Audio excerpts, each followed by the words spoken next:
Hi, welcome to Buzz and Bark Animals. My name is Patricia, and today we're going to look at 3 ways that animal communication can benefit animals but also people, because my mission here is to help humans bond more with animals. And one of the things I find a lot on social media, because social media is the forum for shaming and blaming, is that because there's a lot of animal rescue and because of animal neglect and animal abandonment and animal abuse and things like that, there's a lot of shaming and blaming that goes on with the people who may have formerly owned that animal or formerly taken care of that animal or whatever you want to call it. And a lot of the times, what's happening with the human side of it is mental illness, addictions, poverty. There's a lot of bigger themes going on. Yes, there are some people who are just reckless and abusive toward animals, but other times there are really good reasons why animals end up abandoned. It could be that somebody has dementia or Alzheimer's, can't take care of the animal anymore. Could be that somebody is going through a loss of some kind, like maybe somebody in the family dies, or and you can say, well, these are no excuses. However, what I'm saying here is I'm not for animal abuse or neglect, but I'm also not for shaming and blaming humans and judging humans and making ourselves superior, as if we never make mistakes with pets or any kind of animal, because we all make mistakes. And I'm definitely not making excuses up for some of the behaviors that are out there. However, I notice that there's a knee-jerk reaction, and that happens with people when they see these videos, and they automatically go into the comment section and start shaming and blaming. And a lot of the times they don't know anything about the human, right?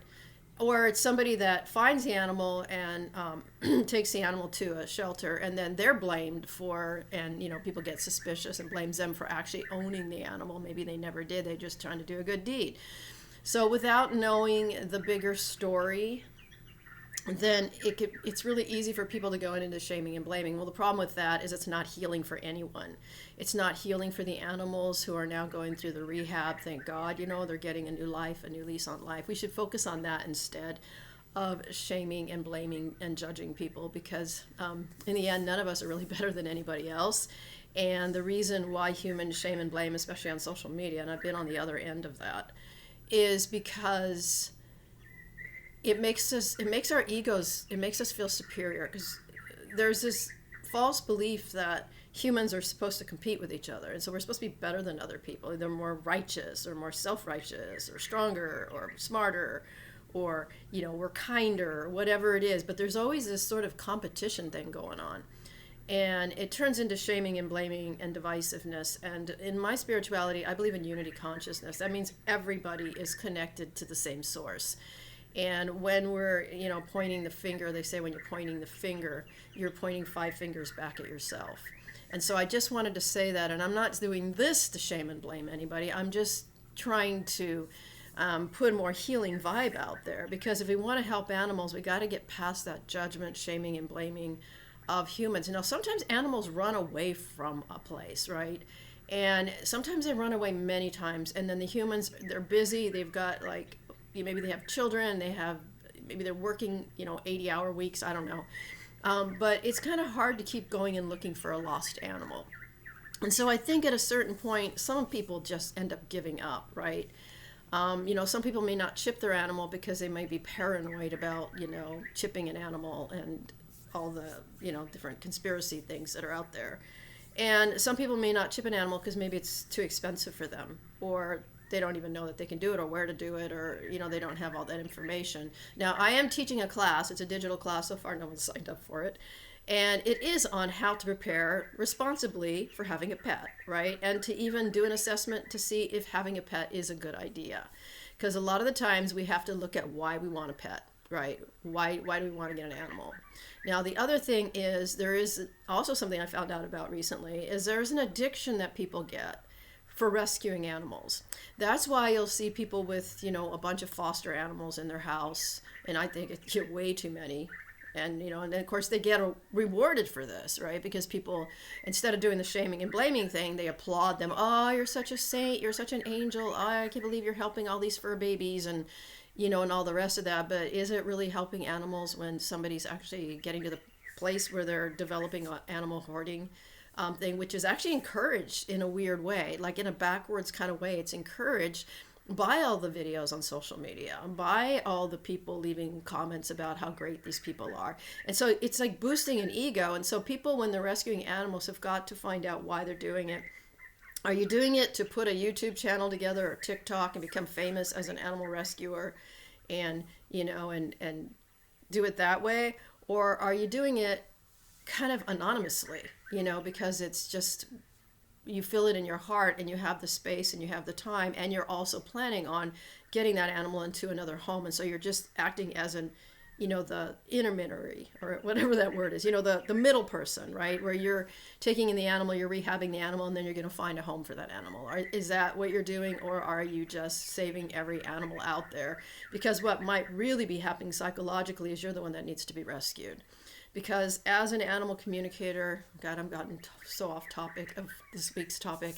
But as an animal communicator, what I pick up is animals are rescuing us.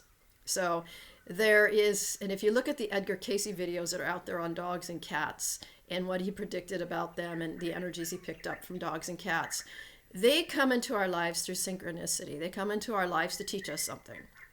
So a lot of times it's to teach us humility. It's to teach us integrity. It's to teach us compassion. And there's a huge difference between like true compassion and fake compassion, which is when people do a deed just to get attention. So if you donate to, like, say, a charity or something, and then you go on social media and tell everybody that you donated to a charity, then great, you gave some money to a charity, but did you do that to boost your ego and to become more popular on social media? Or did you do it because you actually felt the need to do it? Because if you're calling attention to yourself, if that's why you're rescuing animals, if that's why, because you want a YouTube channel and you're getting donations, and are you using those donations for those animals, or are you using it for yourself? Because I don't know what people do with those donations. So they have a channel. Now there's some very legit situations out there where we know, because the people are transparent and they show us videos of where that money's going, and they show the surgeries and all these things that these animals are going through. So that's one thing. But I would bet that there are people out there with social media accounts where they're taking donations for rescue animals, and they may not be using all that money for the rescue animals, and they need to be more transparent and say, okay, percentage of that is for administration, another percentage of that is to pay for gas or whatever it is if you have to go out and find the animals, and maybe some of the money goes toward food and different things. And then of course, if somebody's doing this full time and they don't have a job anymore, then they're going to have some form of income as well, so that they can support themselves, instead of it just going to the animal. So they have to be, I think, more transparent. But these are some things that I've noticed. And when I'm talking to animals, and I've talked to a lot of rescued animals, in fact, it seems like almost every animal communication session I've done has been with an animal that was rescued from a shelter or some kind of situation or found as a stray. And one of the messages that I get over and over and over again is that the animal never sees themselves as a victim. Even when you see one of those, those big animal rescue organization commercials where they're saying, with the voice of the we're saving the ones without the voice, and we're speaking up for the voiceless, and that's what animal communicators do basically. We're that intermediary. I can't say that word. We're the middle person. We're the middle person. We're the ones that are interpreting what the animal needs to the humans who don't know how to yet communicate with animals. Now, I do think this is a skill we can all learn, and I think it's a skill we'll all have in the future, maybe 20 years from now or 30 years from now or something like that. But right now, there's certain people that have the gift, and then there's other people who don't have the time to develop the gift, or don't believe that they have the skills, or haven't developed that part of their brains yet, or just have no interest in being an animal communicator or communicating with their animals, and so they hire an animal communicator. And an animal communicator can help with rescue animals. So say you have a shelter, and they get these animals, or like mystery animals, right? They get them off the street. They get them from situations where they don't know what the history of this animal is. Well, an animal communicator can come in and fill in those gaps. But it does take a little bit of faith, because a lot of times People don't believe that what the animal communicators saying is real. It's not based on science. It's not like, it's not evidence-based or whatever you call it. And so you have to have a little bit of faith in, and just like you might have a faith in a psychic or an astrologer, or people that do intuitive work, intuitive healers, energy healers. If you have faith in that, then animal communication really is on that same wavelength. It's very intuitive, but it's not just intuitive, it really is telepathic. And what's happening is the animal is sending out energies. They're sending out signals, and the signals are turned into language, and then the language is relayed to the other humans. And animals will tell their story. And I've seen, animals will say, yeah, I was in a shelter. I had lived with these other people. Somebody died, or new people came into the house. They didn't like those people. They ran away. But they will give their backstory. And they'll do it not through emotion so much. Like they won't, they don't go into like sadness or anger or anything like we would if we're telling our stories. It's very detached. It's very matter of fact. And they're in the moment now. And if they feel that they're safe now in this moment, then they will tell their stories. And then once you know their stories and you know what triggers them, then as a pet guardian or as a an animal rescuer, an animal advocate, then your job is to take that information and then go, okay, so we know this animal went through A, B, and C. And so now we're going to take the animal to, you should always get the medical care, but have the animal checked out by a vet. Because if the animal had at some point been hit by a bike or a car in its lifetime, there could be some sustained injuries. And so the vet can check that out and even verify. So if the animal says, yeah, I broke my leg, 5 years ago, and then the vet is able to look at x-rays and see that there's a break that didn't heal all the way, then they can say, yeah, it looks like 5 years ago this animal broke a leg. Now, animal communicators and vets don't usually work together. In fact, animal communicators are very open to working with anybody, but vets don't. Vets are very scientific based, and so they don't work with animal communicators. So that's something that if you do have a rescued animal, you would have to do that on your own. You can't go to a vet and ask for referrals because you're not going to get any unless you go to a holistic vet who's open to that. But most vets, even some holistic vets, are not open to animal communication. And it's really sad. It's still kind of a growing profession, and a lot of people get it mixed up with the dog whisperer, Cesar Millan. They think he's an animal communicator, and he kind of is in a way, but he's not the kind of animal communicator that I do, and that, the traditional animal communicating that's out there right now is not what he's doing training, and I think he's picking more up on body language. I don't really think he's using intuition as much. I may be wrong, but I don't feel like he's telepathically communicating with animals. I think what he's doing is he's observing body language. He's getting some backstory from the people who have the animal. He's watching the behaviors between the animals and humans. And I think he's more of a dog trainer. And so a lot of people, when they think of animal communicators, they think of him. I think Jane Goodall is a better example of being an animal communicator. So animal communicators can work really well in an animal rescue situation, shelters, foster programs. Anytime you've adopted an animal and you want to learn more about them, animal communicators are very good at that. Unfortunately, shelters and foster programs don't have the funds to pay an animal communicator, and animal communicators do need to make a living. It's different than Reiki. Reiki can be offered for free because it's more of a service. It's a lot of energy healing can be of service. You can also make money at it. Whereas animal communication really it's a profession, and the animal communication is actually pretty hard, and it's something that really does need to be paid for, even if it's with donations or like say you can have a fund for extra things, like say the shelter starts a fund, or maybe somebody does a GoFundMe or whatever, and they can say, okay, this fund is for paying for Reiki, energy healing, the acupuncture and all the other things that maybe the shelter dogs would benefit from. Or somebody in the community who's a philanthropist can start a fund like that, and then the shelter can get that money and then pay for the animal communicators, because animal communicators do really need to get paid. So another time that animal communicators are really beneficial is at the end of a life for an animal. Or if somebody of a human is at the end of their life and an animal is going to have to go to a new place, right? A new home.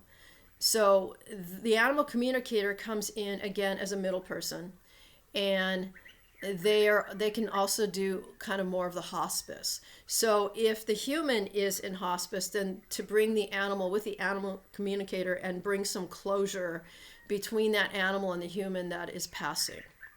And this is not something you hear a lot about. But what happens if you don't do that is the person dies, the animal doesn't know that they died because they didn't see the death, or they didn't see the, and this can, in a hospice situation, have the animal there when the person dies, if possible. Because if they have that closure, they're not going to go searching everywhere for that human. They're going to heal from their grief much faster. Otherwise, they're still in the back of their minds thinking that they're going to reunite with this person, and they may never adjust to a new home. Like it may be like that story of the Japanese dog, with I can't remember the name of the movie that had Richard Gere in it, and Richard Gere's character dies, and the dog will not go to another home, just keeps going back to that train station and waiting for his former person who died suddenly. So an animal communicator can explain to an animal, even if the animal's not in a hospice situation, what happened, right? And help that animal to have closure, and then be ready and willing and open to moving into a new situation. Without that, you've got an animal that's just lost, right? It's almost like their soul is half in their body and half out of their body. I see them becoming, in my mind's eye, very spacey, not grounded, and they may not live much longer because they become so depressed. And maybe they stop eating. I've heard of stories of animals grieving the loss of other animals or the loss of humans, and they starve themselves to death. There's a story of, I can't verify this, but there's a story of St. Francis of Assisi, and there was a crow that he was very close to. And when St. Francis died, the crow just kept going to the grave and refused to leave, and then the crow just died at the grave. So I've heard of cats doing this. There's an animal communication documentary. It's a French animal communicator. I don't know her name.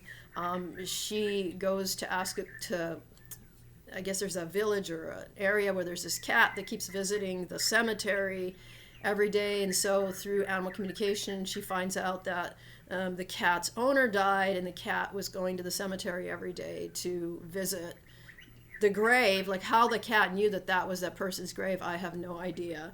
But somehow that cat knew, and so they followed this cat with cameras. And very moving story. I wish I could remember the name of the documentary. It was a European documentary on animal communication. But if you look up animal communicators on YouTube, it will probably come up. It was again, a French animal communicator. And I think she was from maybe southern France, was kind of the feeling that I got.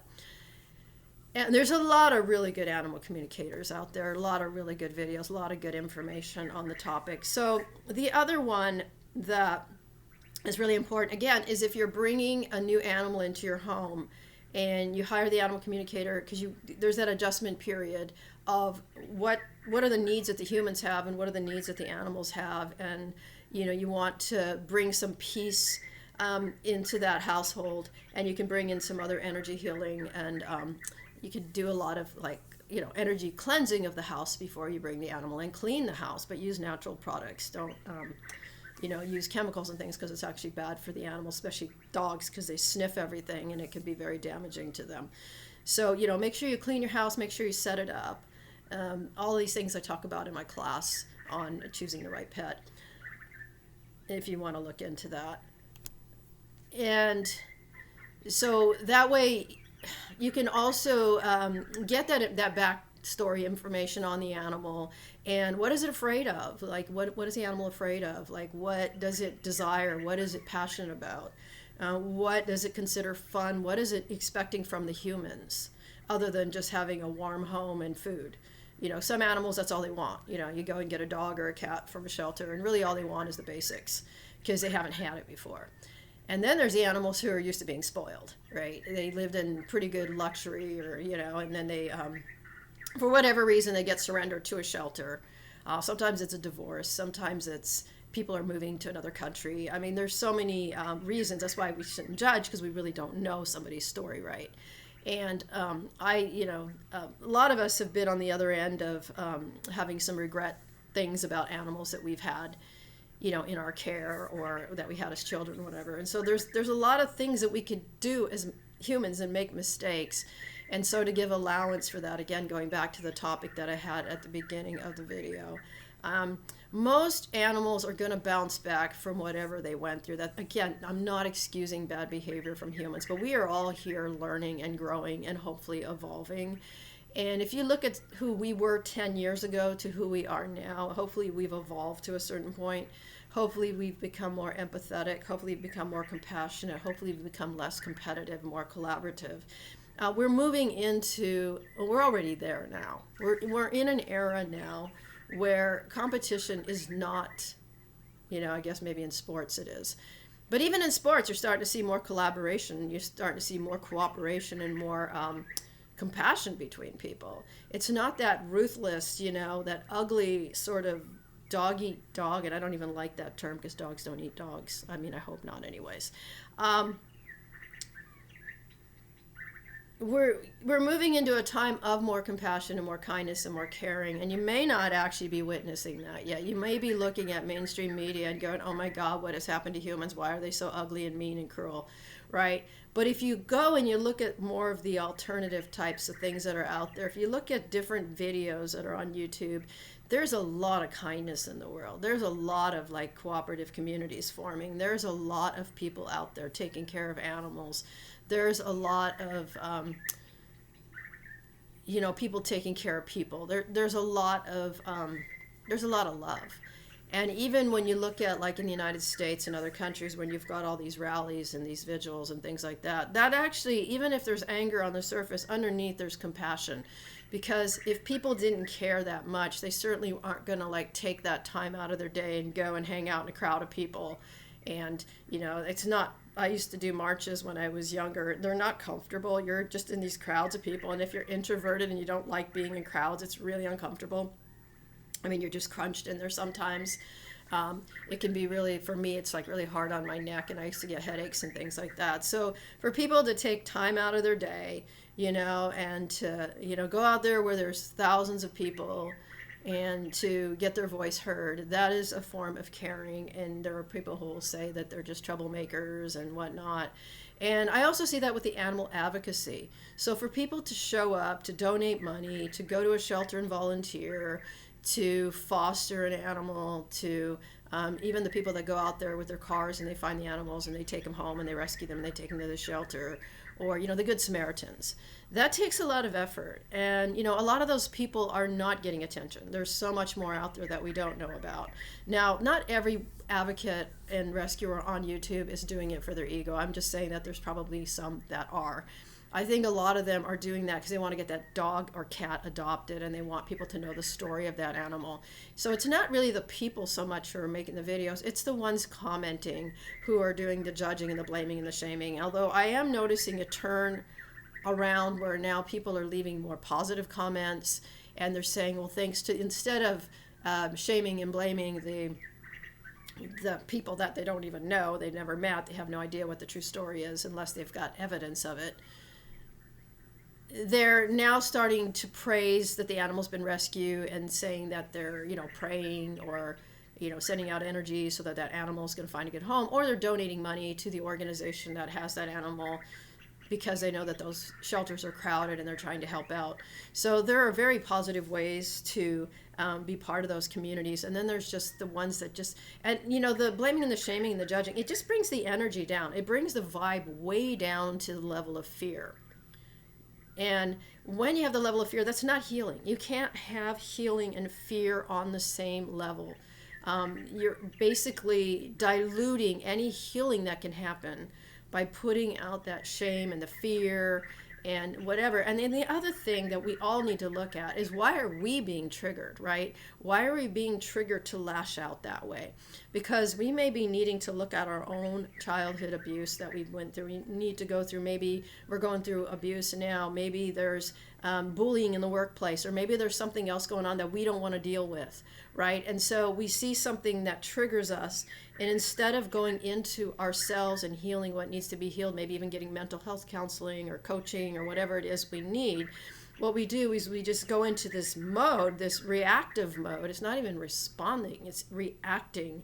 And it's reacting from PTSD, anxiety, a former abuse, or feelings of being disempowered, helpless.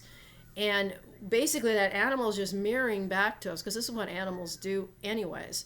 That animal is mirroring back to us our own wounds. And then instead of being responsible for our wounds and finding out why they're there in the first place and healing them, we lash out at someone else. And this could be through anything. It doesn't have to just be in animal advocacy. You could see it out there like in almost every topic that's out there, whether it's the food people eat or whatever it is. People are just so triggered. And, I used to be very much triggered by things. And then I realized, after doing therapy and other things, that I've been using a lot of EMDR, for PTSD. They have those videos on YouTube. There's a lot of brainwave, brain retraining, brain rewiring. And then the more you do that, the more compassionate and understanding and forgiving you become. And so then you can even go, and this is how you know you're better, or that you're getting better, is if you go to one of these videos where you're seeing animals being rescued, instead of going into the reactive mode and getting angry at other humans, or saying that animals are better than humans, and I do that sometimes too, and I'm really sorry about that. I apologize for that. Animals are not better than humans, but they are evolving much faster than we are. I'll have to say that. But instead of going into that reactive mode, you're becoming more loving and compassionate and wanting to see the bigger picture, and reserving judgment until you have all the facts.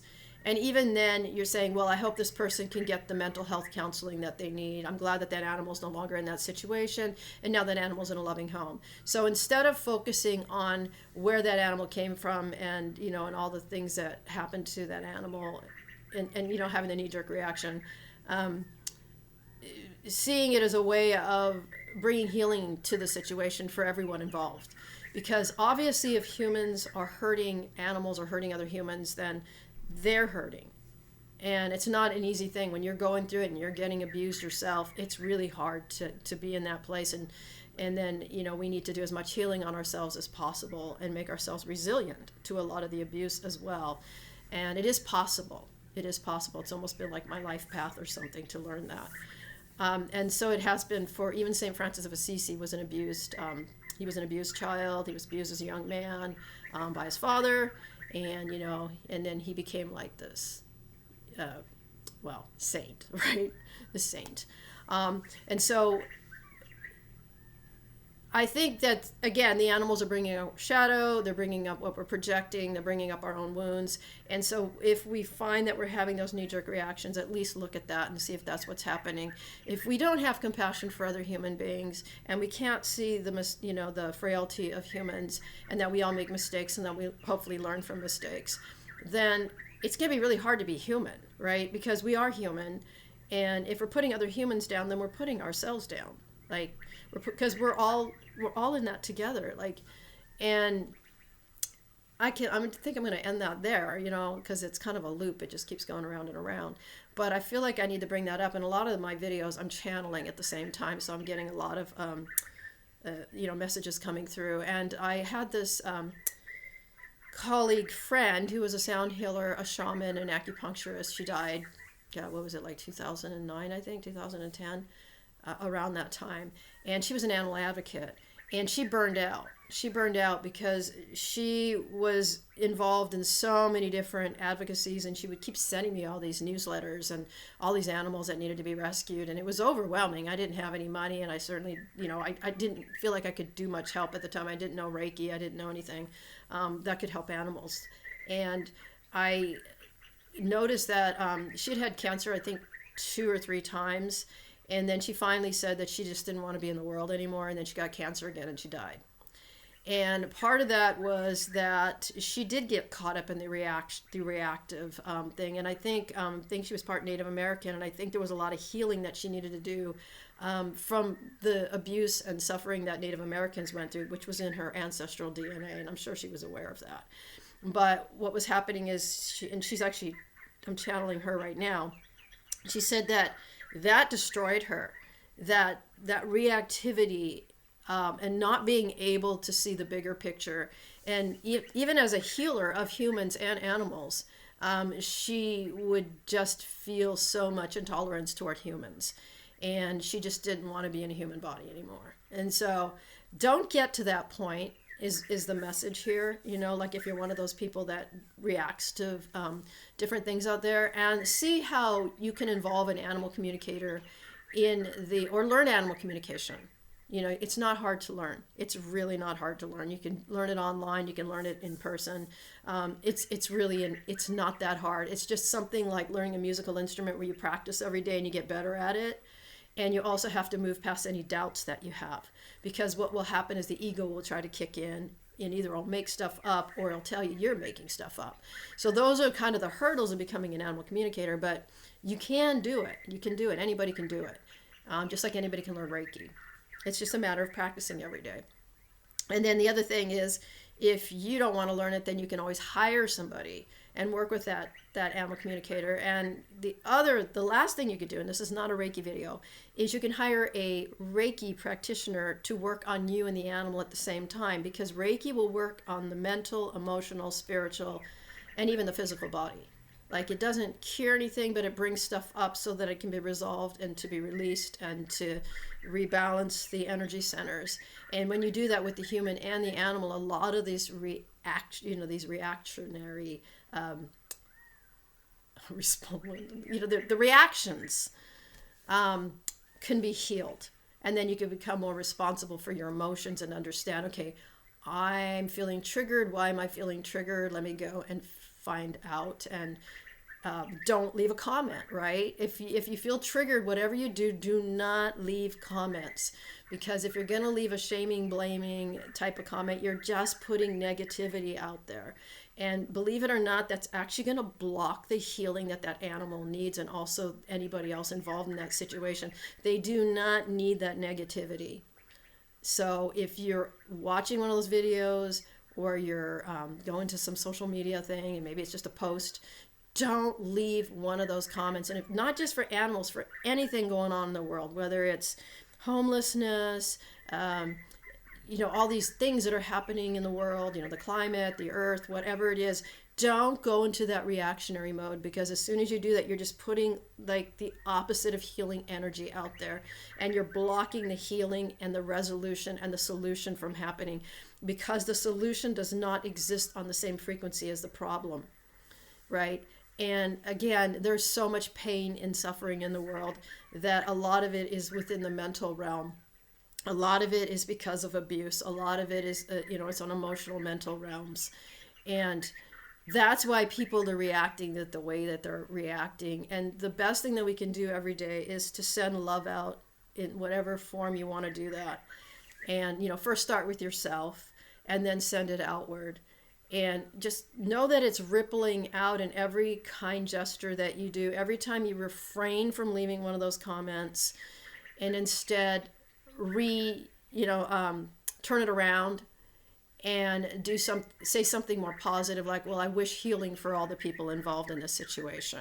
Or I hope this animal is able to get into a loving home, without slapping the last person who was involved in it. Kind of just leave them out and just say, well, this animal's now in good hands. This animal's going to get a new home. And visualize the animal getting into a loving home. That's what you can do to bring healing to these situations. Or you can make donations to shelters or these different animal advocacy groups. So that is my video on animal communication, and I didn't know it was going to go in this direction. Again, I channel a lot of this information. It does go off on different tangents and things, because I feel like I've got more than one spirit guide trying to send information at the same time. Some of them are animal guides. So I hope you enjoyed this. Yeah, this is kind of a weird little world here of animal communication. It's not for everyone, but it is something I ventured into. It's something I've always wanted to do. I just decided I don't care what people think about it. And I decided to just do it anyways, even if people are going to laugh at me. And I have been laughed at. I've been mocked. I've been scoffed at. Even publicly on social media. But It doesn't matter because I'm in the league with Jane Goodall and St. Francis of Assisi and some pretty great people, and I'm happy to be part of that. So thank you for being here. Have a wonderful week with you and your pet bonding. Remember to subscribe, like, share, and please come and watch the videos and tell other people about them. I'm also on Substack. It's called Talk to Animals, and a spiritual mediumship on Substack with animals. So have a wonderful week with you and your pet bonding. Bye for now.